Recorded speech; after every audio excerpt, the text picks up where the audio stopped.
Alô?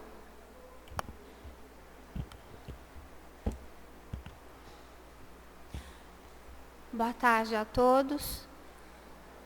Que a paz de Jesus esteja com cada um de nós nesse momento, nessa tarde, em que iniciamos o nosso estudo do Livro dos Espíritos.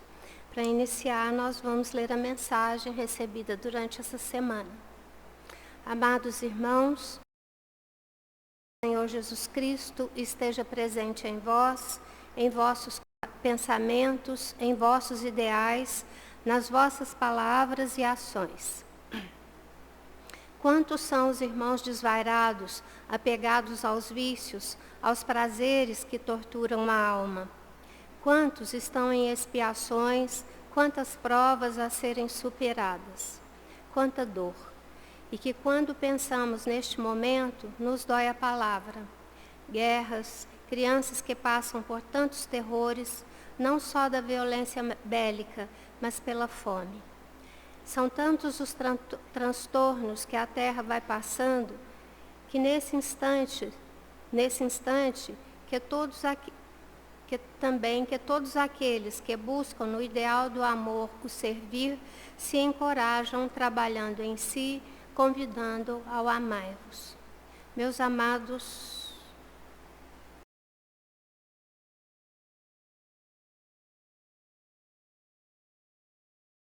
valor significativo, porque quando se chocam dor e esperança, aqueles que já estão prontos para amar, o trigo que o Pai separa fará a diferença, trazendo consigo a fraternidade.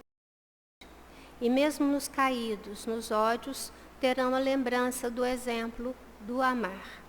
Por isso, todos vós, trabalhadores da seara cristã, não desanimem, permaneçam felizes pela compreensão, pelo estudo abençoado que é pedido a cada trabalhador. Que se qualifiquem para os tempos que são chegados, porque deixar a ignorância, deixar as trevas, superando deficiências, é uma escolha. Muitos são chamados, pouco escolhidos, porque quem escolhe somos nós mesmos.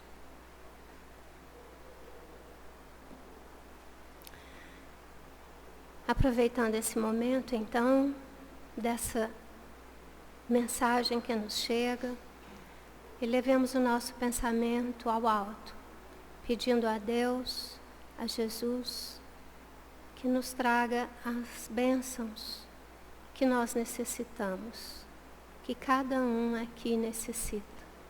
Que o teu amor, Senhor Jesus, nos esclareça, que abra a nossa mente, o nosso coração, as nossas almas, para o entendimento da vossa mensagem.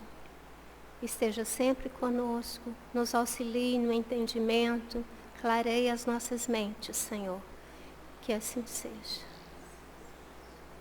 Ana Cristina, então, hoje é que vai nos acompanhar nesse estudo e trazer para nós as questões a serem debatidas.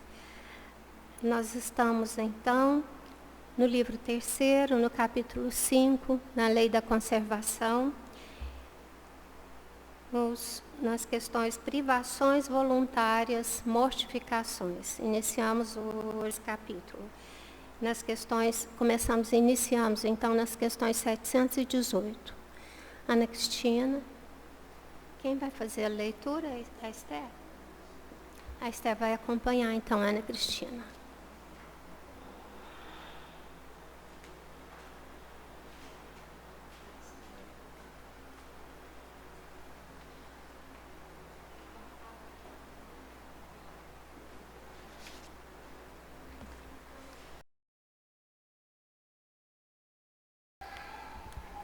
Boa tarde, meus irmãos. Que Jesus conceda paz a cada um de nós, que a espiritualidade benfeitora possa derramar bênçãos e que ela possa nos assistir e nos proteger hoje e sempre. Conforme disse a Sandra, nós estamos já no capítulo 5, que é a lei da conservação, e começaremos hoje o item 5, que vai falar das privações voluntárias, mortificações. Mas antes da gente passar para o assunto em si, para a questão de 718, é interessante a gente trazer aqui o que significa, né, o conceito de privação, para a gente entender como Allan Kardec vai tratar disso nas questões a serem estudadas hoje. Quando a gente vai ao dicionário, o que a gente encontra quando a gente, né, busca a palavra privação? A gente vai encontrar o sentido de despojar, de destituir, de tolher. Então, sentidos que estão fazendo uma relação a algo que nós vamos deixar. Ou, quando fala tolher, no sentido de que algo será tirado de nós. Mas depois vem uma frase logo a seguir que diz que privação é a renúncia consciente a bens, a gozos e facilidades. E é importante observar a palavra aqui, consciente, né, com relação a... Porque a gente vai entender que é uma escolha nossa. Nós vamos escolher renunciar em prol de alguém ou de alguma coisa. E entender em que medida, em que sentido Allan Kardec vai trazer, já que a doutrina dos espíritos nos esclarece sempre nesse sentido, retirando o véu das questões que ficaram encobertas. Nós vamos entender, inclusive, que a verdadeira privação, segundo a doutrina nos ensina, é esse benefício que nós podemos fazer ao nosso semelhante. E seja ele um benefício material, seja ele um benefício espiritual. Porque quando a gente vai para o benefício material, espera-se que além da gente enxergar ali a dificuldade do nosso irmão, que possamos enxergar a doação de nós para esse irmão. Não só porque talvez em encarnações posteriores ou anteriores tivemos naquela mesma situação, mas é o desejo natural de fazer esse bem maior. É algo que seja realmente natural de cada um de nós. Então, já observar como que será trabalhado o sentido de privação nas questões que vêm a seguir. Então, já vamos para a questão de 718, né, fazendo a leitura da questão e a resposta também. Então, vamos lá. Questão 718. O que é a pergunta de Allan Kardec? A lei de conservação obriga-nos a prover as necessidades do corpo. Então, o que o Kardec quer saber aqui? Será que nessa lei de conservação existe, né, uma obrigação para nos mostrar o que é prover o corpo? Né? O que seria isso? Aí vamos ver, então, a resposta dos espíritos. Sim, pois sem a energia e a saúde, o trabalho... Então, vamos explorar, né, o que a gente pode entender com relação ao que os espíritos nos colocam.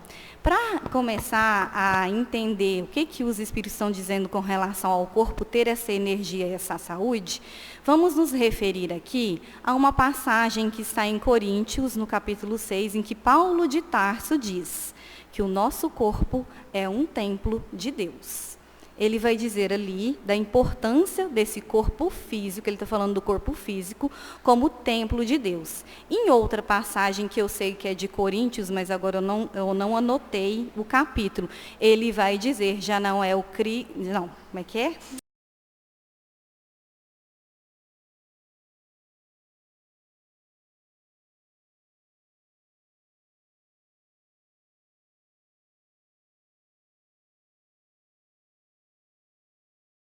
De Deus na vida das outras pessoas. E quantas outras pessoas serão instrumentos divinos nas nossas vidas. Por aí a gente já começa a entender, quando ele fala, então, que essa continuidade que a gente vai dar para o progresso do espírito, que é o que o Kardec vai nos trazer, a continuidade passa pelo cuidado com esse corpo físico. Em algumas passagens no Novo Testamento de vários evangelistas, o que eles vão trazer para nós a partir da fala de Jesus? Que o corpo físico, ele é um precioso recurso para a gente adquirir novas experiências. Quando a gente vai analisar lá aquela passagem de Nicodemos com Jesus, que ele fala, né, do Espírito que sopra onde quer, fala da questão da água, ali o Cristo já falando da reencarnação,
segundo Espírito, tempo vivo e abençoado do a gente vai entender o corpo físico segundo a doutrina espírita. É aquilo que vai nos auxiliar na aquisição dos conhecimentos para o espírito imortal. É o que, sendo limitado ou não, tendo algumas questões físicas limitadas ou não, é o corpo de que necessitamos para passar pelas provas na presente existência. É o corpo que vai nos auxiliar a continuar evoluindo, é o corpo que vai nos ajudar a reajustar os débitos passados. Olha que bonito, né? Deus se valer de todo esse processo para nos ajudar, o quanto Ele nos ama. Então, prover o corpo. O que quer dizer essa resposta dos espíritos? É respeitar o limite do corpo. Vamos muitas vezes à exaustão desse corpo, não respeitando os limites. Como que o espírito vai ter toda a sua potência para trabalhar? Né, quando a gente leva a exaustão. O que é prover esse corpo quando a gente fala a palavra higienizar, que é o que a gente ensina muito para as crianças, a evangelização, né?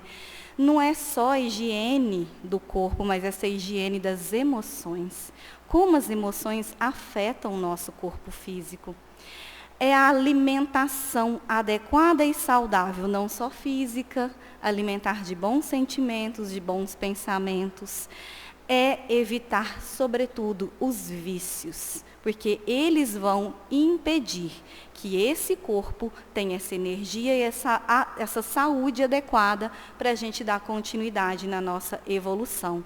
Então, a higiene que nós vamos ver, que devemos fazer, é essa higiene mental. Por quê? Já dizia o ditado, né, da vovó. É bem verdade isso.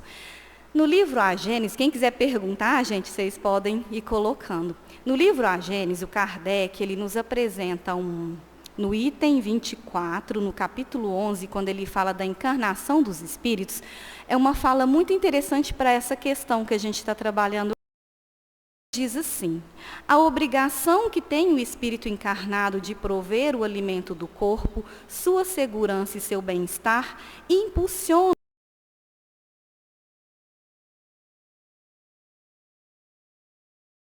como espíritos encarnados na matéria, temos obrigação de prover o alimento do corpo, a segurança desse corpo e o bem-estar desse corpo. Porque aí nós iremos impulsionar esse espírito a realmente utilizar das faculdades que ele tem condições de investigar. Aí a gente vai conseguir exercer e desenvolver melhor essas faculdades, que é o que realmente acontece. Sua união é útil ao seu adiantamento, eis porque a encarnação é uma necessidade.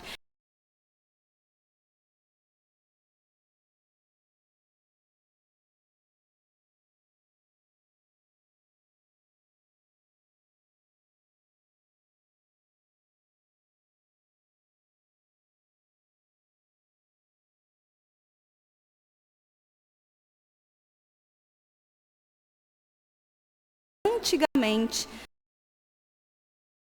para essas crianças desenvolverem melhor. E nós já temos terapias intensivas que auxiliam essas crianças a melhorar as suas limitações, ter um desenvolvimento melhor do corpo e certamente o espírito pode potencializar melhor essa manifestação. Como não pensar na melhor idade? Que antigamente não era muito bem vista. E hoje, quantos dos nossos idosos têm as suas terapias, têm todo o seu trabalho devotado para essa área, para essa época da nossa idade, que é a melhor idade. Então, o que a gente vai entender? Que essa faculdade da inteligência, desde longas eras, veio com o tempo aprimorando esse cuidado com o corpo. Hoje a gente sabe, né, meus irmãos, que sem atividade física não podemos ficar mais. Que ela é um remédio natural para muitos problemas pelos quais passamos. Quem ainda se furta a isso, os médicos dizem, tem que ser como a oração todos os dias nas nossas vidas, né? Que a gente precisa cuidar disso. Por quê? Aí a gente vai mostrar para vocês agora, através de uma história, o quanto é importante a gente realmente fazer uso desse corpo, ter ele bem saudável, mas também entender que se existir alguma limitação, o espírito ainda consegue fazer o seu trabalho. Nós contamos essa história nessa segunda para as crianças da evangelização, porque trabalhávamos interior. O que a gente apresentou lá, então, essa história está no Alvorada Cristã, é o Neio Lúcio, o Espírito e a psicografia do Chico Xavier, que chama Prêmio ao Sacrifício. 3 irmãos foram evangelizados pelos pais, com muito cuidado na seara do Espiritismo, sobretudo com a constância do Evangelho no lar. Cresceram. O primeiro deles, muito ligado na área administrativa, entrou então numa indústria de tecidos de algodão. Aí ele, que tinha muito jeito para lidar com isso, começou nos serviços gerais, depois passou a assumir uma outra parte do escritório, depois ele chegou a ter um outro cargo até chegar a chefe, a gerência dessa empresa. Mas como ele aprendeu desde cedo que o irmão que está do lado dele deve sempre ser visto, ele sempre foi muito generoso com esses irmãos, cuidando para que eles tivessem os seus direitos sempre ouvidos. Então, ele foi um gerente muito bondoso, muito bom. Quando precisava de algum funcionário se retirar por conta da doença de um filho, ele compreendia perfeitamente. Bom, passou-se, então, a vida toda exercendo essa bondade no seu ofício. O segundo irmão, muito dado ao direito, ele vai, então, prestar concurso para ser juiz, e muito ligado ao direito das pessoas. Ele se torna um juiz que tomava muito cuidado quando lidava com os criminosos, tentando lembrar do cristianismo, que ali estava um irmão em sofrimento e que precisava de auxílio dele. Muito honesto, muito íntegro, sempre buscando a justiça que ele queria aplicar de acordo com a justiça divina. Não por completo, mas tentava. E também, assim, continuou a sua jornada evolutiva. Chegou o terceiro irmão, que numa determinada época da vida era professor, acabou ficando paraplégico. Então, ele tinha paraplegia, ficou muito dentro de casa, preocupado com a esposa, que tinha que fazer aquele tanto de coisa, mas nunca deixou de ser resignado. Ele, então, falou, como é que eu vou poder auxiliar com esse corpo limitado agora? Não vou poder, eu me aposentei muito cedo. Bom, algumas pessoas começaram a procurá-lo, porque ele tinha aconselhamentos muito bons. No primeiro aconselhamento, depois veio o segundo, depois veio o terceiro, de repente, a casa dele é cheia de gente, fazendo até orações pelas pessoas. E ele não tinha horário para receber essas pessoas. Quando as pessoas precisavam, ele recebia. Acontece que um belo dia os 3 foram chamados ao plano espiritual, desencarnaram. Os 3 irmãos foram recebidos por um anjo. Esse anjo recebeu muito bem esses 3 irmãos. Mostrou ao primeiro a importância do trabalho que ele fez, de ter cuidado de si e do próximo. Mostrou ao juiz que ele buscou com integridade e honradez toda essa questão da justiça. Mas quando ele abriu a balança do terceiro, uma luz inundou todo o lugar. Eles ficaram maravilhados. Por quê? Porque ele disse para o terceiro, você sacrificou tudo o que você tinha. Você gastou os seus olhos e as suas mãos no amor santificante. Você buscou o tempo todo, de forma resignada, em trabalho interior, a ajudar aos seus irmãos. Até a passagem muito bonita que ele diz assim, não transmitiu somente os bens da vida, mas, sobretudo, os bens de Deus. O que a gente quer com essa história, com relação a essa primeira questão, meus irmãos? Compreender que, embora tivesse um corpo debilitado, digamos, dentro de certas limitações, esse trabalho interior se mostrou ao exterior e convidou outras pessoas a fazer. Todos os 3 fizeram corretamente, mas é para a gente entender que Deus, em sua divina misericórdia, nos dá o corpo de que necessitamos para cumprir as tarefas evolutivas. E ter saúde e energia para o trabalho é necessário. Então, que a gente busque cuidar desse corpo santuário do Espírito. Vocês querem perguntar alguma coisa sobre essa questão? Tá. Alguém quer falar?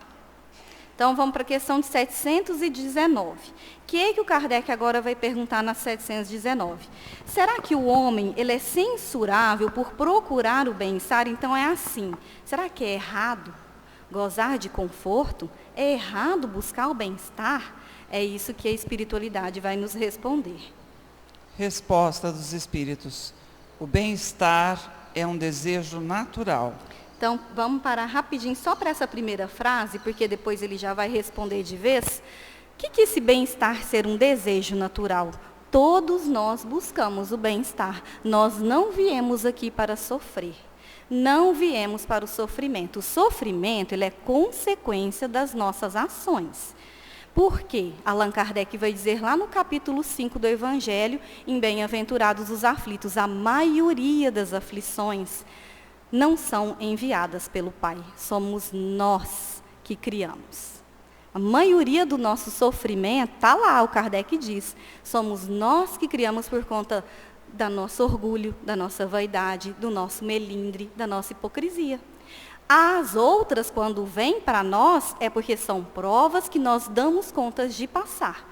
Tudo isso é avaliado no planejamento divino. Então, a gente falou da inteligência agora há pouco. A inteligência, essa faculdade que nos permite melhorar em todos os sentidos. Ou seja, encontrar soluções. Nós estamos aqui para encontrar soluções para melhorar. Lembremos do próprio processo do Covid-19, que nós vivenciamos não há muito, e nós fomos no encalço da vacina buscando saber conviver uns com os outros. A humanidade teve que, através da inteligência, se reajustar em todas as partes do mundo. Então, a gente vê que essa relação que a gente vai estabelecer saudável, espírito, corpo, também tem que fazer referência aos demais que estão conosco. Aí que a gente vai agora entender o que a espiritualidade vai trazer para nós. Deus só proíbe o abuso, por ser contrário à conservação, e não considera um crime a procura do bem-estar. Se este não for conquistado às expensas de alguém, e se não enfraquecer as vossas forças morais, nem as vossas forças físicas. Então, olha o que a espiritualidade nos responde. Deus só proíbe o abuso. Esse abuso que, infelizmente, ainda vivenciamos na sociedade. Por exemplo, ainda existe escravidão de pessoas. Por quê? Porque ainda existe o roubo, ainda existe a trapaça, ainda existe a mentira. E aí, essas pessoas se utilizam disso para ganhos materiais em cima de alguém. É isso que o Espírito está dizendo aqui. Se for às expensas físico de alguém, aí está errado. Como também a nossa questão física, porque ele não fala só do outro, ele fala da nossa também. Então, lembrar, meus irmãos, nós temos o livre-arbítrio. O livre-arbítrio para poder fazer as nossas escolhas. Mas quando fazemos esse tipo de escolha, de utilizar do outro para ganhar materialmente, certamente a consequência será muito dolorosa.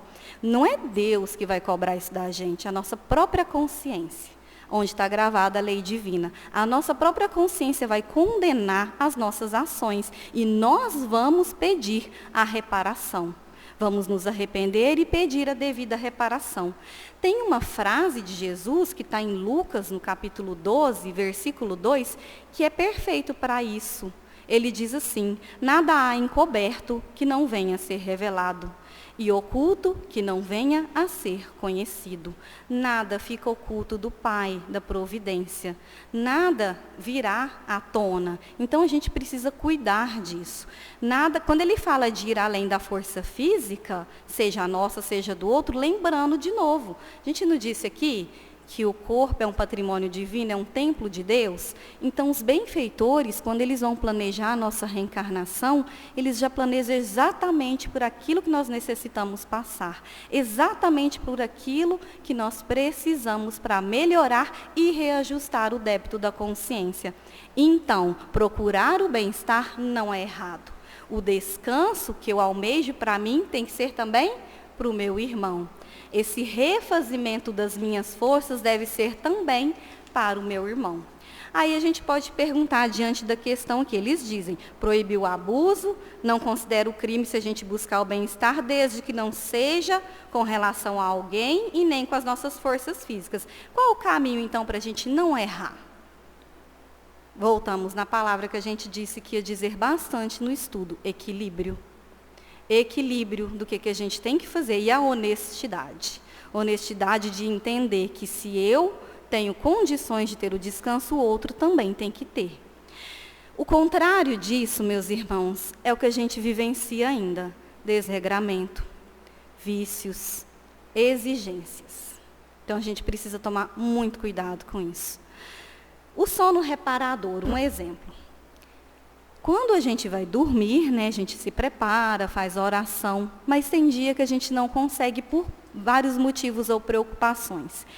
Nesse momento do sono, e a gente vai falar aqui só das questões físicas, a gente não vai citar a questão espiritual, hormônios estão se reajustando, sinapses cerebrais estão acontecendo, na criança o aprendizado está sendo colocado no seu devido lugar. Quantas coisas acontecem durante o sono reparador? Estou falando do cérebro físico. Quando nós não temos esse sono reparador, o que acontece? Como é que a gente acorda no outro dia? Cansado, irritado, com dor de cabeça, às vezes até com dor no estômago. E, infelizmente, a gente acorda e não consegue, vocês podem reparar, ter a mesmo proveito e produção do corpo. Parece até que você fica com a mente lenta, né? Aquela lentidão, nossa, hoje eu não estou conseguindo, está péssimo. Só o sono reparador a gente já entende. Então, o que a gente está querendo mostrar com essa questão? Com relação ao sono reparador, a preocupação vai acontecer nas nossas vidas, mas que a gente não se esqueça de orar, porque a oração é o convite para acalmar esse espírito, para refazer as energias e principalmente para entender por que nós estamos passando por aquilo. O Lacordaire, ele diz lá, uma das primeiras, acho que é lá do capítulo 5 também, que ele fala que como é que é, gente? O fardo é proporcional às forças, assim como a resignação e a coragem para enfrentar essa dificuldade que a gente está vivendo. Então, se eles já estão trazendo para nós, que nós carregamos o fardo essencial de que precisamos, coloquemos essa fé no Cristo, em Deus, que sabe do que nós precisamos. Aí a gente entende que o objetivo maior desse bem-estar não é só para nós, no caso, para o eu, é para todo mundo. Ou seja, essa paz que eu desejo, esse descanso que eu desejo sob a orientação de Jesus, tem que ser o mesmo para o meu irmão. Porque senão não vamos viver bem em sociedade. E a partir do momento que eu começo a movimentar de forma pequenina no meu lar, nas pessoas que estão ao meu derredor, eu já começo um movimento de transformação. Então pensemos, meus irmãos, quando diz que não é errado buscar o bem-estar, desde que o que você deseja para você seja o mesmo para o outro. Vocês têm alguma dúvida sobre essa questão? Pode passar? 720. Agora a gente vai entrar na questão das privações. As privações voluntárias, com vistas a uma expiação igualmente voluntária, têm algum mérito aos olhos de Deus? Olha o que, nossa, interessantíssimo o jeito que Kardec coloca para nós, né? Será que quando a gente se priva voluntariamente de algo, e aí tem uma expiação por trás disso, isso tem mérito aos olhos de Deus? Fazei o bem aos outros e tereis maior mérito. Eles são bem diretos, né? Fazei o bem aos outros e tereis o maior mérito. Da mesma forma que a gente disse, né, que no bem-estar a gente objetiva esse trabalho de considerar o outro sempre, não vai ser diferente na privação. Porque a privação só vai ter sentido quando eu fizer essa privação de algo com devotamento. Se não for com devotamento, não tem sentido. Quando a gente fala dessas práticas que já aconteceram desde sempre na humanidade, aí a gente vai lembrar desde a época dos judeus até outras religiões que falavam da proibição de certos alimentos, de vestes que você tem que usar num determinado do ritual, de mortificar, às vezes, uma criatura, sacrifícios de animais, sacrifícios de todas de toda ordem. Será que isso realmente tem algum sentido para a questão espiritual? É o que eles estão dizendo, não tem. Fazei o bem e sim será o grande mérito. Vamos citar aqui a passagem que está em Marcos, no capítulo 2, versículo 18, que Jesus questiona isso, para a gente poder entender perfeitamente, que é a prática do jejum, muito comum, principalmente entre os judeus. Ali, João Batista já estava preso. E os discípulos de João Batista jejuavam esperando que ele pudesse, em oração, que ele pudesse ser solto. Aí eles vão encontrar com Jesus, e Jesus vai estar com os discípulos e não estavam jejuando. E aí eles vão dizer, Jesus, por que os teus discípulos não jejuam? E Jesus vai responder, acaso os convidados das núpcias podem jejuar enquanto o noivo está com eles? Quando o noivo estiver, eles não podem jejuar, mas virá o dia em que o noivo será tirado deles e neste dia jejuarão. Vamos pensar aqui, o que Jesus quer dizer com essa prática do jejum? Aqui tem dois símbolos importantes, o do casamento, porque ele está se colocando aqui como um noivo, e também a prática do jejum. O que é esse casamento, meus irmãos, que o Cristo nos apresenta? É o momento do casamento nosso com Deus Pai.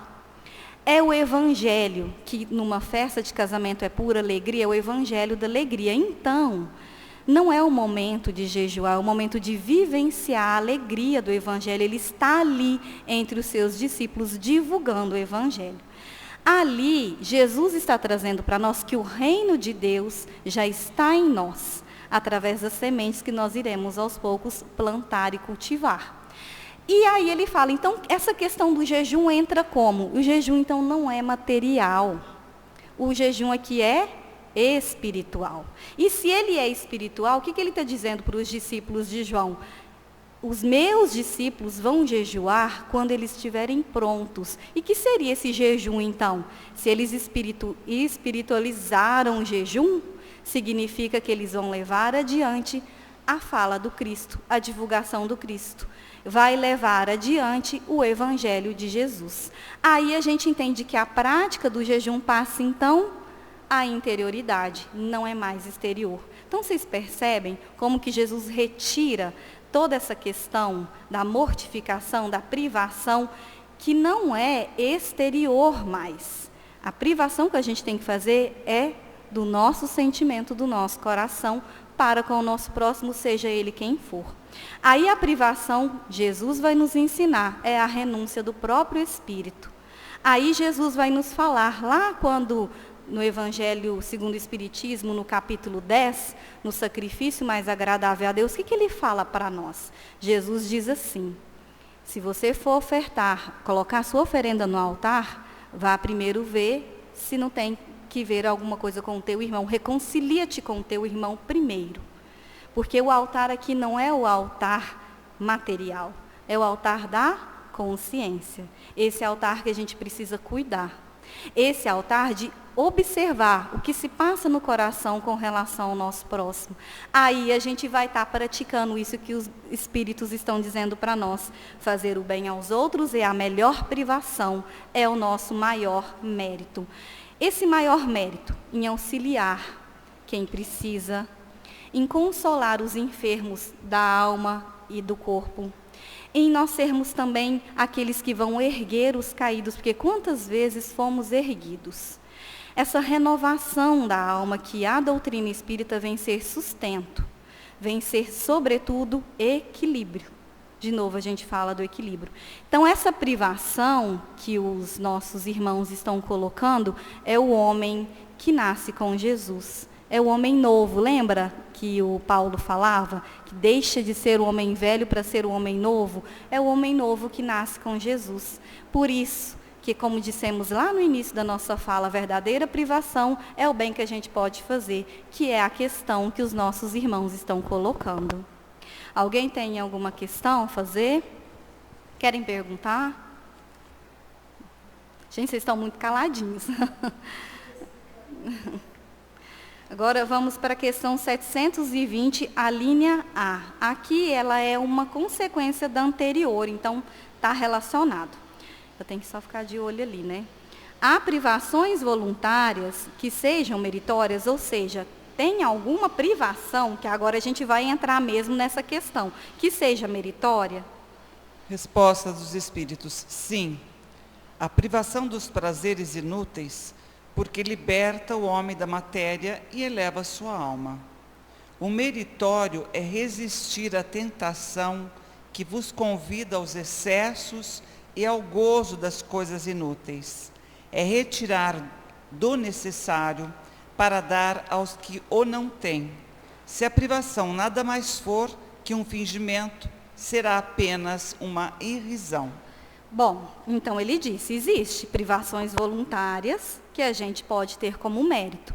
E está deixando muito claro, são os prazeres inúteis, aquele que não vão nos auxiliar na continuidade do progresso espiritual. Aí a gente vai então para essa palavra de privação meritória, que chama a razão, o Cristo já trouxe. Chama a nossa razão, chama o entendimento que é interior, que é esse sacrifício interior. Então o que é sacrificar esse interior? Aquilo que eles estão dizendo. Hipocrisia, orgulho. É a gente buscar ser mais gentil no nosso dia a dia, porque gentileza é uma forma de caridade. É a gente buscar ser mais simples na relação com os outros e conosco mesmo. É a gente buscar diminuir dores alheias, e não tem que necessariamente ser uma dor física excruciante. Pode ser uma dor mesmo, de uma partida de algum ente querido, ou mesmo alguém que brigou com um cônjuge. A gente pode ser, nessa hora, instrumento de luz. Então, a privação meritória que eles estão trazendo, esse testemunho que nós vamos dar a Deus. Esse testemunho de que agora a gente vai fazer o sacrifício interior, né? Por quê? Privação dos prazeres, é resistir à tentação, que convida ao gozo das coisas inúteis, é retirar do necessário, do necessário para dar os que não têm. Se a privação nada for mais que um fingimento, será uma zombaria, e risão é zombaria. E aí a gente vai entender, é dar essa atenção para os nossos irmãos. Hoje em dia, está tão difícil a correria da vida, que só de você ouvir uma pessoa, você já possibilitou que o dia dela seja diferente. Às vezes, naquele momento que você está passando no supermercado, que você atende uma pessoa, você está auxiliando. Então, vamos lembrar do eremita, né? O eremita que se distancia porque não deseja ter acesso à sociedade doente, resolve fugir da privação? Não resolve. Tem, inclusive, uma mensagem no Jesus no Lar, que fala disso, que o sábio decidiu se afastar, vai para o monte, as pessoas vão até lá para ouvir os conselhos dele, mas ele fica lá, para não viver em sociedade. Quando ele é chamado no plano espiritual, ele tem que voltar e recomeçar, porque ele deixou de vivenciar entre os vícios que ele deveria trabalhar. Como que ele ia desenvolver a paciência? Como que ele ia desenvolver um monte de virtudes que depende desse outro? E o outro com relação a ele também. Então, a gente vê, por exemplo, que essa questão que os espíritos nos colocam, existem privações meritórias desde que a gente sacrifique esse interior, as nossas vaidades, os nossos orgulhos. E, claro, auxiliar sempre naquilo que a gente já pode fazer dentro do entendimento que a gente tem. Tem mais 5 minutos? Vamos tentar fazer 721 aqui. Oi.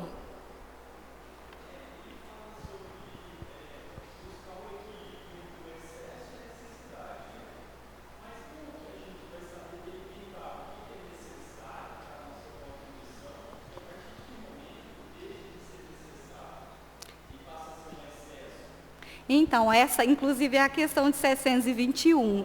Eu posso ler, que aí eu respondo para você, porque ele vai falar justamente dos dois sistemas que a gente teve, né? O materialismo e o ascetismo. Aí vai responder essa questão, porque são as duas violências, né?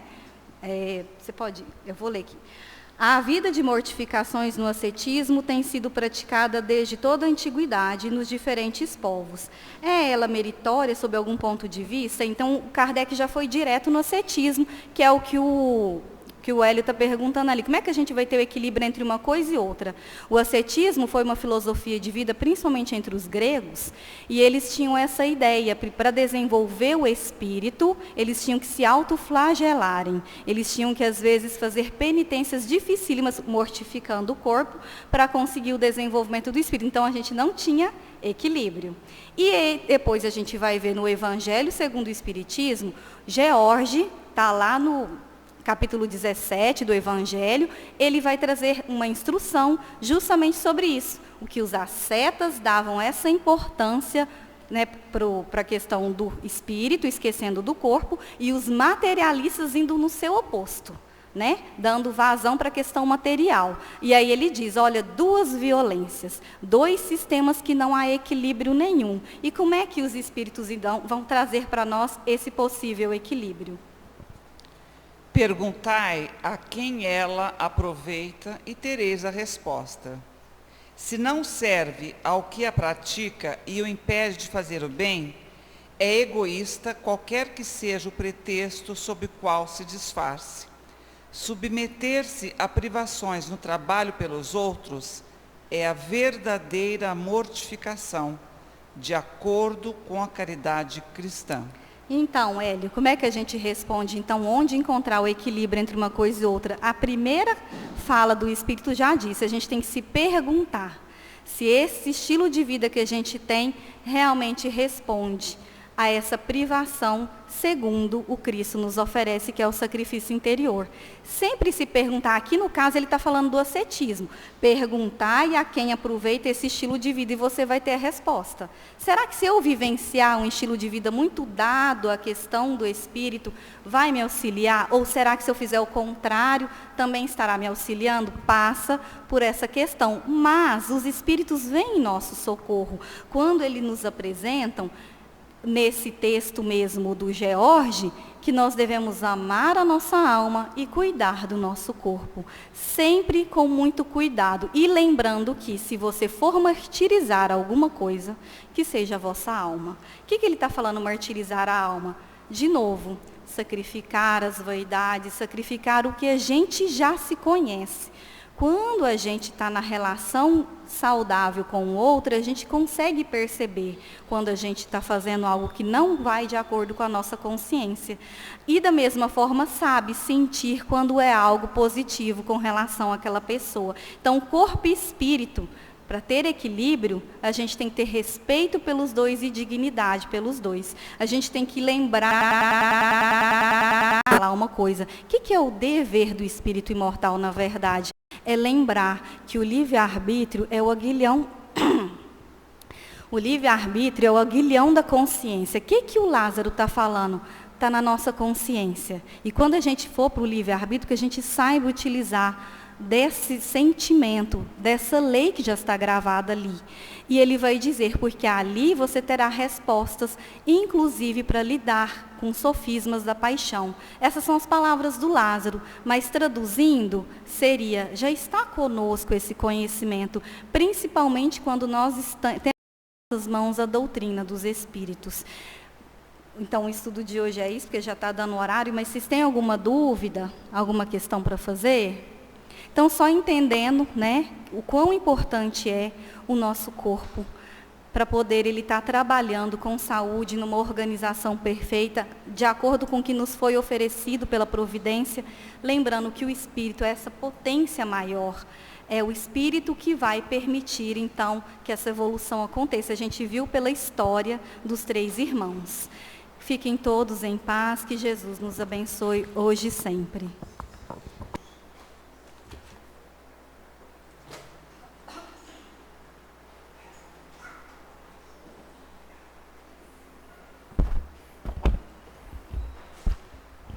Boa tarde, meus irmãos, convidando os médiuns passistas para a sala do passe.